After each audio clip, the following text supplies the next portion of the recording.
यानी कि जो शख्स घोषित भाजपा का सदस्य है, उनका ऑफिस बियरर है, पदाधिकारी है, उस माइनॉरिटी विंग के सेक्रेटरी को प्रिसाइडिंग अफसर बनाकर उसकी देखरेख में चुनाव कराने की घोषणा करी। भाजपा के इस पदाधिकारी ने, जो प्रिसाइडिंग अफसर था आज के चुनाव का, उसने अपने पेन से बैलेट पेपर पर इंक लगाकर उस सारे बैलेट पेपर को इनवैलिड किया और फिर चुनावों की गिनती में, वोट काउंटिंग में उस एक एक बैलेट पेपर को इलीगल घोषित किया। और अपनी हार को सामने देख बीजेपी ने षड्यंत्र रचे। प्रिसाइडिंग अफसर, जो चुनाव कराता है अफसर, उसे बीमार करके अस्पताल में भर्ती करा दिया। इंडिया गठबंधन की इस जॉइंट प्रेस कॉन्फ्रेंस में बहुत बहुत स्वागत है। आज जो हमने चंडीगढ़ मेयर चुनाव में देखा, वो सिर्फ एक असंवैधानिक या गैर कानूनी चीज ही नहीं थी, बल्कि राष्ट्रद्रोह था, देशद्रोह था। आज जो हमने फर्जीवाड़ा, जो गैर कानूनी काम, जो इलीगैलिटी चंडीगढ़ मेयर चुनाव में देखी है, उसे सिर्फ और सिर्फ राष्ट्रद्रोह कहा जा सकता है। आप सभी ये बात जानते हैं कि मेयर के चुनाव में 20 वोट इंडिया गठबंधन के पास थे और मात्र 16 वोट भारतीय जनता पार्टी के पास थे। 15 और साथ में अगर मैं एक और अन्य वोट भी जोड़ दूं, जहां 20 वोट आम आदमी पार्टी और कांग्रेस पार्टी के इंडिया गठबंधन के पास थे, वहां गठबंधन का जीतना, इंडिया अलायंस का जीतना तय था। और अपनी हार को सामने देख बीजेपी ने षड्यंत्र रचे। सबसे पहले 18 जनवरी को होने वाले चुनाव में प्रिसाइडिंग अफसर, जो चुनाव कराता है अफसर, उसे बीमार करके अस्पताल में भर्ती करा दिया ताकि उस दिन चुनाव ना हो। फिर चुनाव की जब नई तारीख आई, जो हाईकोर्ट ने निर्धारित करी, उस बीच ऑपरेशन लोटस करके आम आदमी पार्टी की और कांग्रेस के पार्षदों को खरीदने की कोशिश करी गई। जब बीजेपी का ऑपरेशन लोटस भी फेल हो गया, तो बीजेपी ने आज आप सबकी आंखों के सामने और आप सबके कैमरों में कैद जो फर्जीवाड़ा किया है, पहले मैं सिलसिलेवार तरीके से आपको बताना चाहता हूं। बीजेपी ने अपने ही पार्टी के माइनॉरिटी विंग के ऑफिस बियरर को प्रिसाइडिंग अफसर बनाया। यानी कि जो शख्स घोषित भाजपा का सदस्य है, उनका ऑफिस बियरर है, पदाधिकारी है, उस माइनॉरिटी विंग के सेक्रेटरी को प्रिसाइडिंग अफसर बनाकर उसकी देखरेख में चुनाव कराने की घोषणा करी। चुनाव में जब वोटिंग समाप्त हुई और काउंटिंग की बारी आई, तो इस भाजपा के ऑफिस बियरर प्रिसाइडिंग अफसर ने किसी भी पार्टी के इलेक्शन एजेंट को आगे नहीं आने दिया। आप सब जानते हैं, आप सब चंडीगढ़ मेयर चुनाव देखते आए हैं, जब भी वोटों की गिनती होती है तो इलेक्शन एजेंट, तमाम पार्टियों के इलेक्शन एजेंट अपनी आंखों के सामने काउंटिंग टेबल पे खड़े होकर काउंटिंग करवाते हैं। लेकिन पहली बार इतिहास में देखा गया कि इलेक्शन एजेंट्स को दूर कर दिया गया, उन्हें टेबल के नजदीक नहीं आने दिया गया। और उसके बाद जो हुआ, आपने देखा कि कैसे भाजपा के इस पदाधिकारी ने, जो प्रिसाइडिंग अफसर था आज के चुनाव का, उसने अपने पेन से बैलेट पेपर पर इंक लगाकर उस सारे बैलेट पेपर को इनवैलिड किया और फिर चुनावों की गिनती में, वोट काउंटिंग में उस एक एक बैलेट पेपर को इलीगल घोषित किया। पहली बार चंडीगढ़ मेयर चुनाव में कुल 36 वोटों में से 8 वोट इनवैलिड घोषित कर दिए गए। इतिहास में आज तक नहीं हुआ।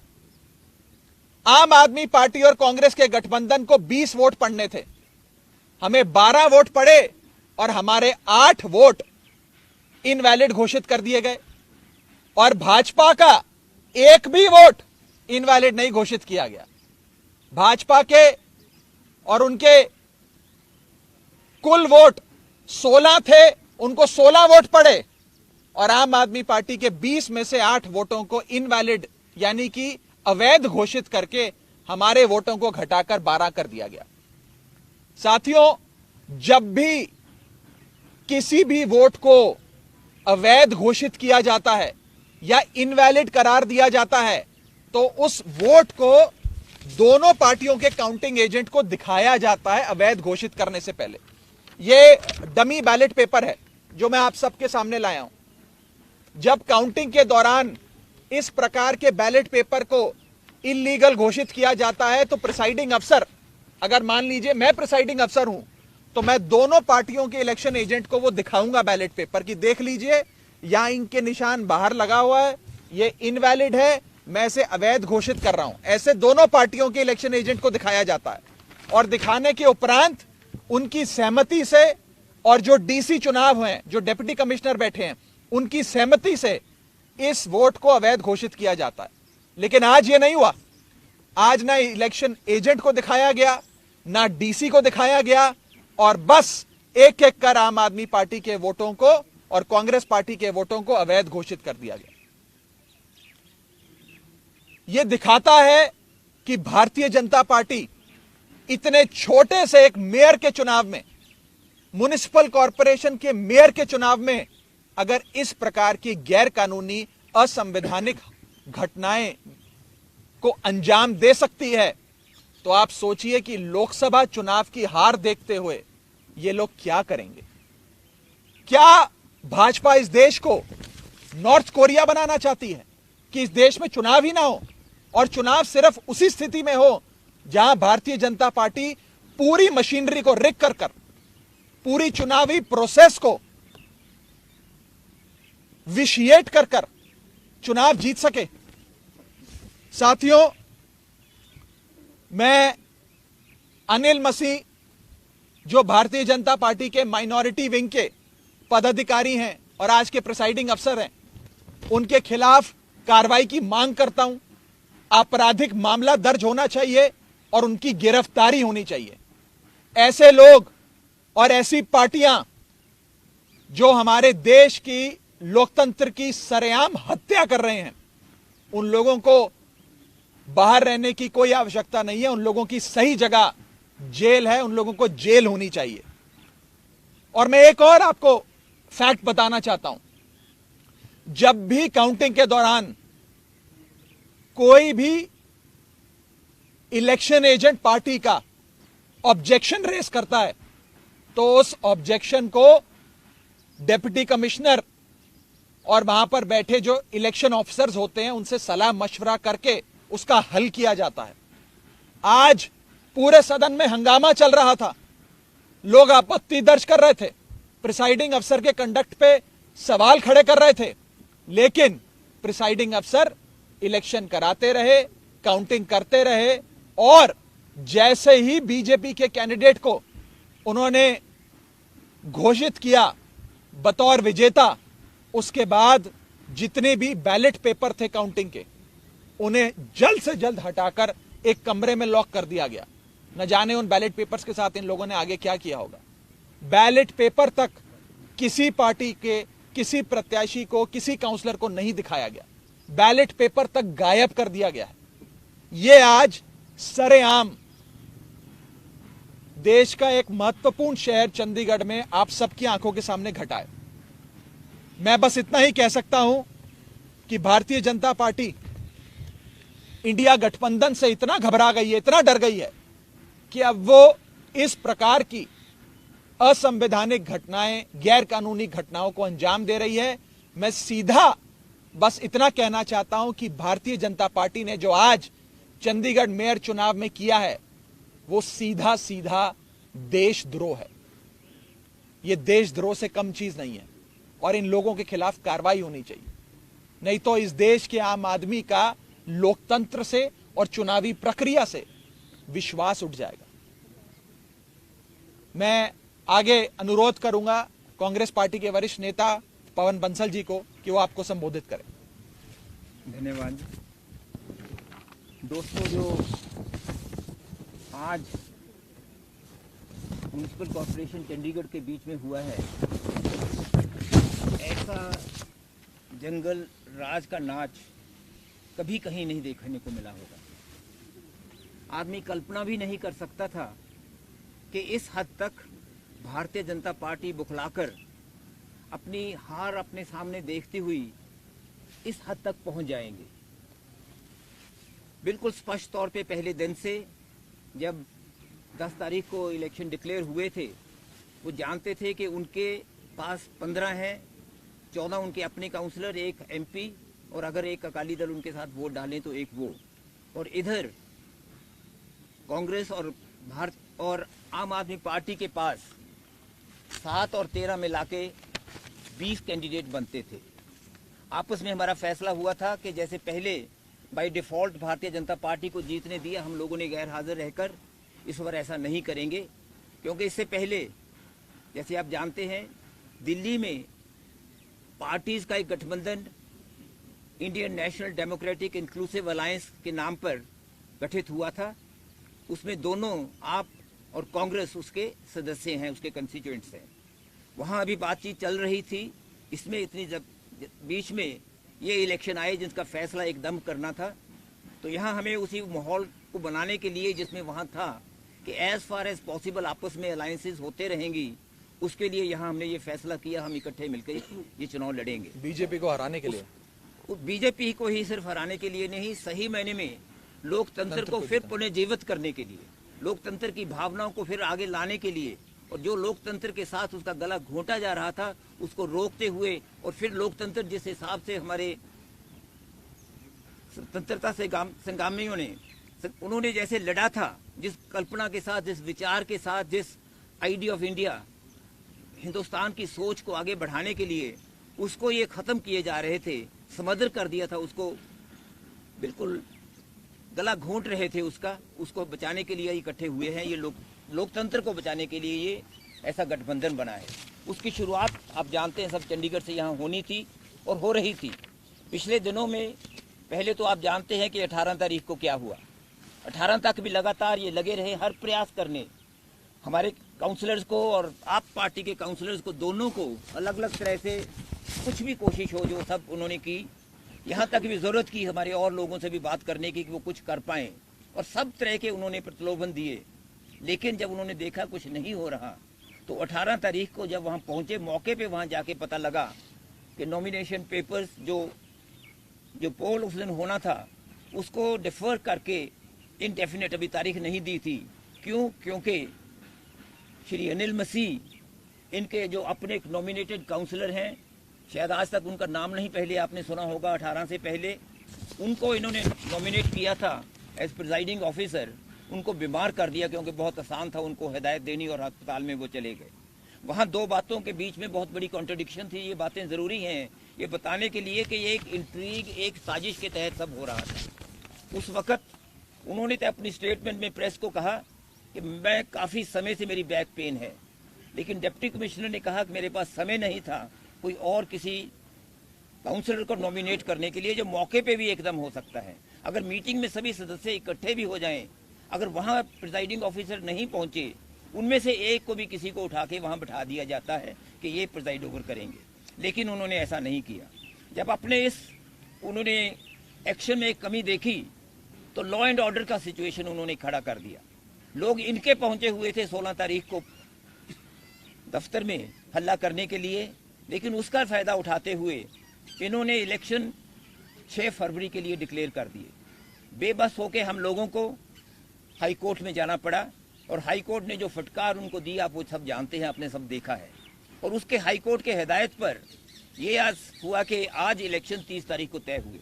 हाई कोर्ट ने ये जरूर कहा था कि जो काउंसलर्स हैं उनके साथ उनके समर्थक कोई ना आए, लेकिन हाई कोर्ट ने ये नहीं कहा था कि वहां मीडिया भी नहीं पहुंचे। इन्होंने ये पहली बार और चीजों के साथ साथ एक पहली बार ये किया कि मीडिया को भी वहां आने नहीं दिया, मीडिया बाहर रहे। और उन्होंने, जो मैं फिर कह रहा हूं कि वो कल्पना भी नहीं हो सकती थी। हमें ख्याल आता था दिमाग में भी ऐसी क्या चीज है कि जब इनके तावड़े जी यहाँ आए वो कह रहे थे कि हम जीतेंगे, हर हालत में जीतेंगे, आप आश्वस्त रहिए कि हम जीतेंगे। अपने काउंसलर्स को कह रहे थे भी क्या ऐसी चीज है जिससे वो करेंगे। सब प्रयास उनके विफल रहे। तो उन्होंने आज जब चुनाव शुरू हुए उस वक्त, अगर आप एक पता नहीं शायद गलती उनसे हो गई, जिसने वो की होगी उसको भी सजा देंगे ये लोग, वो सारे का सारा इन्होंने लाइव स्क्रीन पे दिखाना शुरू कर दिया। और वो लाइव स्क्रीन पे हम लोगों को बाहर सभी को देख रहा था, आप भी देख रहे होंगे उसको। उसमें एक एक नॉमिनेशन पेपर पे अगर आप गौर से देखें, मैं उनका धन्यवाद करता हूं जिन्होंने, दोस्तों ने वो उसको पकड़ा। एक एक नॉमिनेशन पेपर पे एक साइड पे थोड़ा सा निशान लगा के दूसरी तरफ हस्ताक्षर करते हैं। हमने डिप्टी कमिश्नर से पहले रिक्वेस्ट की हुई थी कि ये जो प्रिजाइडिंग ऑफिसर हैं उनके पास पेन अलग रंग का होना चाहिए, हरे रंग का उनके पास पेन होना चाहिए, ताकि ऐसा ना हो कि वही कोई निशान लगा दें जिसका हमें डर था वो करें। हमने ये जरूर सुनिश्चित किया कि बैलेट पेपर देने से पहले ऐसा ना कर दें। लेकिन जब बैलेट पेपर वहां पहुंचे, एक नॉर्मल प्रोसेस है, वो नॉर्मल डेमोक्रेसी का अधिकार है पार्टीज का, इलेक्शन लड़ने वालों का, कि अपना एक काउंटिंग एजेंट वहां मौके पे बिठाते हैं।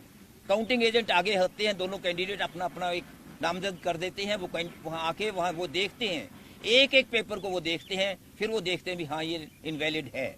लेकिन इस केस में क्या हुआ, जो काम सेक्रेटरी या किसी और ऑफिसर का होना था म्युनिसिपल कॉर्पोरेशन में, वो भी उन्होंने प्रिजाइडिंग ऑफिसर ने खुद ले लिया। बैलेट पेपर निकाल के बाहर रखे, एक एक को खुद खोला, खोल के देख रहे थे हम उनके चेहरे पे क्या रंग उड़ रहे थे। वो देख रहे थे ये भारतीय जनता पार्टी हार रही है, और ये आपका जो कैंडिडेट मेयर का था, हमारे कांग्रेस के होने थे senior deputy mayor and deputy mayor, आपस में ये समझौता था। जो ये कैंडिडेट हमारे साझे कैंडिडेट मेयर के लिए थे, देख रहे थे उनको वोटें ज्यादा, उनके चेहरे पे देखने को पता लगता था, उनके हाथ कांपने में पता लगता था। उन्होंने वो 2 बार ऐसे ऐसे करके रख दिए। बाद में उन्होंने फिर, वो ऐसा नहीं होता, बाद में उन्होंने फिर उठा के एक पे निशान लगाया साइड पे और वहां हस्ताक्षर करके रख दिए, उनको रिजेक्ट करते रहे, दूसरे 2 ट्रेज में रख दिए। रिजल्ट वो हुआ जो राघव जी ने कहा है, 12 और 16 रहे। 8 वोटें पहली बार, यानी कि 25% से ज्यादा वोटें रिजेक्ट हुई हैं इनवैलिड होके। आज तक जहां बिल्कुल अनपढ़ लोग भी वोट डालते हैं, वहां भी ये कभी नहीं होता। वहां कभी नहीं देखने को आया कि इतनी बड़ी परसेंटेज पे वोट्स रिजेक्ट हुई हो। बिल्कुल बेशर्मी के साथ उन्होंने वो आज किया जो लोकतंत्र में नहीं होता। एक पहले से साजिश थी, जब जो पहले दिन से सोच रहे थे कि हम कुछ भी हो ये चुनाव जीतेंगे, और हमारे दूसरों ने एकदम वहां प्रोटेस्ट किया। और एक दिलचस्प बात यह है कि जो उनके अपने जिनको उन्होंने बिठा दिया उसकी कुर्सी पे, मैं ये नहीं कहता कि वो चुने गए शब्द गलत होगा, उनको जो जबरदस्ती वहां बिठा दिया गया, impostor, I am using that word with responsibility, एक impostor, a person who usurped the authority of the mayor, उसको वहां बिठा, एकदम पास खड़े हैं। एक सेकंड में अगर आपने देखा होगा वो एकदम वहां कुर्सी पे बैठ गए।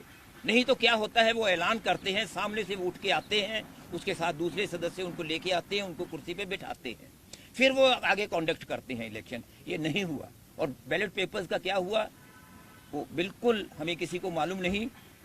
इतने लोग उस पे टेबल पे भारतीय जनता पार्टी के चढ़ गए, ऐसा माहौल उन्होंने अफरा तफरी का वहां कर दिया कि किसी बात का वहां नहीं होता। हमारे सदस्यों ने सभी ने 20 के 20 ने इकट्ठे होके दूसरे दोनों कैंडिडेट्स वाला इलेक्शन पोस्टपोन, उसको प्रोटेस्ट में हमने हिस्सा नहीं लिया, क्योंकि अगर उसमें हम हिस्सा लेते तो हम ये बात कबूल कर लेते कि ये मेयर हैं। ये अच्छा नहीं लगता कहते हुए, लेकिन ये सत्य है, ये सच्चाई है, हमें कहना होगा कि इस वक्त उस मेयर को माना नहीं जा सकता। मेयर एक साजिश के तहत है, देशद्रोह जैसे कहा राघव जी ने, वो सचमुच एक देशद्रोह है। लोकतंत्र के साथ ऐसा एक घटिया, एक घिनौना माहौल जो आदमी सोच नहीं सकता। और ये हमारी वो बिल्कुल फादर्स्ट फियर्स, जो हम वो शंकाएं मन में कभी आती हैं कि लोकतंत्र में अगर ये फिर कहीं चुनाव जीत गए केंद्र में, जिसके कारण ये बना था गठबंधन, तो आगे के लिए देश में चुनाव को भूल जाइए। हमेशा लोग बात करते थे ईवीएम की, दोनों तरह के विचार होते थे, पार्टीज के अंदर भी दोनों विचार होते थे, लेकिन आज तो कुछ भी कह दें सब सच नजर आएगा कि ये अपनी सत्ता में रहने के कारण के लिए कुछ भी कर सकते हैं, किसी हद तक भी जा सकते हैं। ये बिल्कुल स्पष्ट उससे है। हम इनको नहीं मानते, हम इसको चैलेंज, सिर्फ चैलेंज ये नहीं कि एक इलेक्शन पिटीशन होती है, वो नहीं होती। डिप्टी कमिश्नर देखने को नजर नहीं आ रहे थे, वहाँ कमिश्नर नजर नहीं आ रहे थे, वहाँ सेक्रेटरी जो होते हैं निकाल के असिस्ट करते हैं उनको खोलने के लिए, अलग अलग देखने के लिए। प्रिजाइडिंग ऑफिसर का काम ये नहीं होता कि अपने हाथ में सब चीज ले ले। प्रिजाइडिंग ऑफिसर बैठते हैं सर और कंडक्ट करते, सब चीज की जो प्रक्रिया होती है वो करते हैं दूसरे ऑफिसर्स। वो उनको नहीं करने दिया क्योंकि पहले से ही उनको हिदायत थी। एक ऐसे प्लायबल टूल थे उनके हाथ में जो इस चीज के मैं कहता हूँ काबिल नहीं थे, लेकिन काबिल ही नहीं, सिर्फ इसमें आज सहयोगी हो गए हैं उस अबेटमेंट में, उस क्राइम, उस अपराध में जो भुलाया नहीं जा सकता, जिसकी सजा जरूर मिलेगी। हम सब तरह से उसमें अपने जो भी कार्रवाई होगी करने की करेंगे। एक वाक्य और एक चीज मैं जोड़ना चाहूंगा और आप सबके माध्यम से चाहूंगा कि ये देश की जनता तक बात पहुंचे कि चंडीगढ़ चुनाव से जो आज असंवैधानिक गैर कानूनी काम भाजपा ने इस मेयर के चुनाव में किया, से एक सीख हम सबको अवश्य लेनी चाहिए कि आने वाले 2024 के लोकसभा चुनाव में आप किसी को हराने के लिए या किसी को जिताने के लिए वोट मत डालिएगा। आप इस बार लोकतंत्र की रक्षा करने के लिए, इस देश में डेमोक्रेसी को बचाने के लिए वोट डालिएगा। क्योंकि अगर इस बार इसी छल कपट से इंडिया गठबंधन को हराकर भाजपा फिर जीत जाती है तो शायद इस देश में चुनावी प्रक्रिया ही समाप्त हो जाए और भारत देश चीन या नॉर्थ कोरिया जैसी डेमोक्रेसी में तब्दील हो जाएगा। ये बड़ा खतरनाक आज संदेश इस चंडीगढ़ मेयर चुनाव से निकला है। मेरी देशवासियों से अपील है कि इस पे जरूर गौर फरमाइएगा और अपने वोट की ताकत से आने वाले 2024 के लोकसभा चुनाव में डेमोक्रेसी की रक्षा करने के लिए, लोकतंत्र को बचाने के लिए वोट डालिएगा।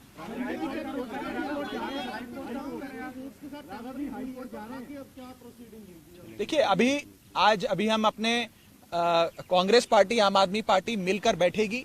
आगे क्या सड़क से लेकर, कोर्ट से लेकर संसद तक क्या लड़ाई लड़नी है उसकी रूपरेखा बनाएंगे और अवश्य न्यायपालिका का दरवाजा भी जरूर खटकाएंगे। आप सब जानते हैं कि 18 जनवरी का चुनाव जब पोस्टपोन हो गया तो उसकी नई तारीख फरवरी में चंडीगढ़ एडमिनिस्ट्रेशन ने घोषित करी।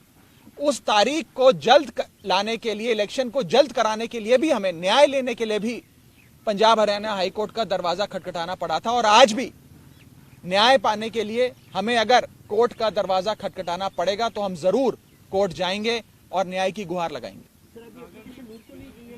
जब करेंगे तो बता देंगे।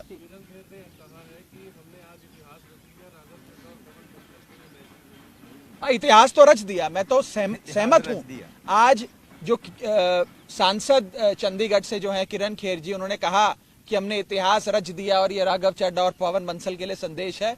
मैं और बंसल साहब दोनों हाथ जोड़कर कबूलते हैं, आप लोगों ने तो इतिहास रच दिया, लेकिन इतिहास राष्ट्रद्रोह करने में रचा है। आपने इतिहास असंवैधानिक गैर कानूनी काम करने में रचा है और आपने इतिहास लोकतंत्र की हत्या करने में रचा है। ऐसा इतिहास रचना आपको और आपकी पार्टी को मुबारक। हमारी पार्टी अवश्य लोकतंत्र को जीवित रखने के लिए, उसे बचाने के लिए लड़ाई लड़ती रहेगी। ये सत्ता की बात नहीं है, इसमें यह नहीं कि मेयर आज इस पार्टी का है कि उस पार्टी का है, हम सत्ता में आ गए, वो सत्ता में आ गए।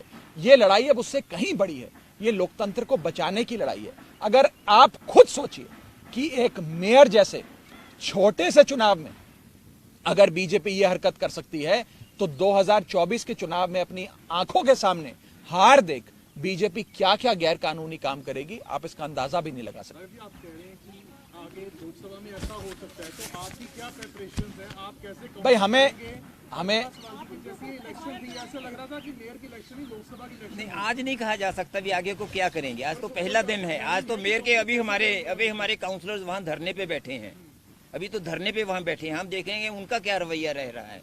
आगे हम क्या करेंगे 2024 का जब वो इलेक्शन लोकसभा का, वो इस वक्त नहीं कहा जा सकता।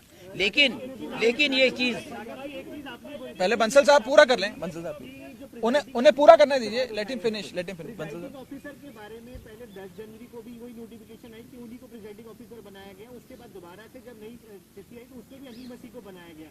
उसके क्यों नहीं विपक्ष में आपने? नहीं, जरूरत नहीं थी, वो कहने की जरूरत नहीं थी। इतना उन पे हमें विश्वास करना चाहिए, मानना चाहिए। अगर वो उसको अपॉइंट करते हैं, वो आए हैं बिल्कुल अच्छे बैठ के आज कर रहे हैं, तो वो दर्शाता है कि उस दिन वो सब एक होक्स था, उस दिन वो झूठ था उनका कि मेरी बैक देखिए एक मिनट, हाईकोर्ट का जो ऑर्डर आया था, हाईकोर्ट ने अपने ऑर्डर में ये कहा कि इस पूरी इलेक्शन प्रोसेस की वीडियोग्राफी होगी और उस वीडियो का संज्ञान हाईकोर्ट खुद लेगा। मुझे पूरा विश्वास है कि पंजाब हरियाणा हाईकोर्ट में जब इस पूरे इलेक्शन प्रोसेस का वीडियो पहुंचेगा और ऑनरेबल जजेस अपनी आंखों से खुद देखेंगे कि कैसे भाजपा के माइनॉरिटी विंग के एक पदाधिकारी जो प्रिसाइडिंग अफसर बने, अपने ही पेन से निशान लगाकर बैलेट पेपर को अवैध घोषित कर रहे हैं। ये सारी चीजें जब हाईकोर्ट के सामने आएंगी तो हाईकोर्ट अवश्य कार्रवाई करेगा।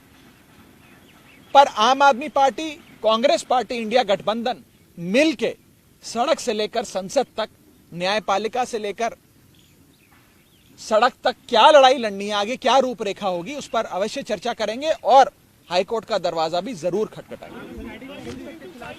बिल्कुल प्रिसाइडिंग अफसर के खिलाफ कार्रवाई करेंगे। मैं तो आज इस मंच से ये मांग करता हूं कि प्रिसाइडिंग अफसर ने देशद्रोह किया है, उसे गिरफ्तार करना चाहिए, उस पर आपराधिक मुकदमा चलना चाहिए। सबसे बड़ा दोषी है। जरूर हम कंप्लेंट भी करेंगे, कार्रवाई की मांग भी करेंगे और सिर्फ कार्रवाई की नहीं, उनकी गिरफ्तारी की मांग करते हैं। लोकसभा के चुनाव आ रहे हैं तो चंडीगढ़ सीट भी आम आदमी पार्टी के साथ मिलकर लड़ेंगे। See, this is not a setback for one coalition, one alliance or one party. It is a setback for India's democracy. And as a Democrat, as somebody who believes in India's democracy, we are aggrieved, we are hurt, and we are flabbergasted, we are worried as to what will happen in the upcoming 2024 polls. If BJP can resort to such low levels, stoop to such low levels and commit forgery, illegality, and something that should even be labeled as an act of sedition, then BJP can go to any level to rig the election process and to indulge in every possible electoral fraud and electoral malpractice. And in fact, we would even request the High Court, when the matter goes there, to ensure and to direct that a proper inquiry be conducted into the entire conspiracy as to who all were the partners in it, and action should be taken against all of them. देखिए हम ये मांग करते हैं और हम कल high court में भी इस दलील को रखेंगे कि पहले जो आज इलेक्शन एक इलीगल इलेक्टोरल फ्रॉड हुआ जो है उसे सेट असाइड किया जाए। दूसरा, एक fresh election, free and fair election call किया जाए। और तीसरा, पंजाब हरियाणा हाईकोर्ट के द्वारा अपॉइंटेड एक रिटायर्ड हाईकोर्ट जज को प्रिसाइडिंग अफसर बनाकर पूरे इलेक्शन प्रक्रिया फिर से कराई जाए, ताकि इस बार कोई बीजेपी का पदाधिकारी प्रिसाइडिंग अफसर बनकर अपने ही हाथों से इंक लगाकर वोटों को अवैध यानी कि इलीगल घोषित ना करे और फ्री एंड फेयर इलेक्शंस हो। फ्री एंड फेयर इलेक्शंस और डेमोक्रेसी भारत के संविधान के बेसिक स्ट्रक्चर का हिस्सा है। अगर इस प्रकार से फ्री एंड फेयर इलेक्शंस और डेमोक्रेसी को समाप्त किया जाएगा तो यह भारत के संविधान पे चोट है। मुझे पूरा विश्वास है कि ऑनरेबल कोर्ट इसका संज्ञान लेकर उचित कार्रवाई इस विषय में अवश्य करेंगे। Thank you. दिल्ली की जो मेयर है वो भी सुप्रीम कोर्ट का रास्ता इख्तियार करती नजर आए। वो कहते हैं हमें समितियों की पावर नहीं दी जा रही है। देखिए, भारतीय जनता पार्टी से, जैसा कि मैंने कहा, हर फोरम पे लड़ाई लड़नी पड़ेगी और इस देश के लोकतंत्र को बचाना पड़ेगा। हम दिल्ली में भी लड़ाई लड़ते हैं, हम चंडीगढ़ में भी लड़ाई लड़ेंगे, पर इतना ही कहना चाहता हूं कि अंत में जीत सत्य की होती है। कोई फ्रॉडस्टर नहीं जीतता, कोई इम्पोस्टर नहीं जीतता, कोई देशद्रोही अंत में नहीं जीतता। इंडिया जीतेगा, इंडिया गठबंधन जीतेगा। ये मैं आपको पूरे विश्वास से कहना चाहता हूँ। Please don't ask such question. Thank you.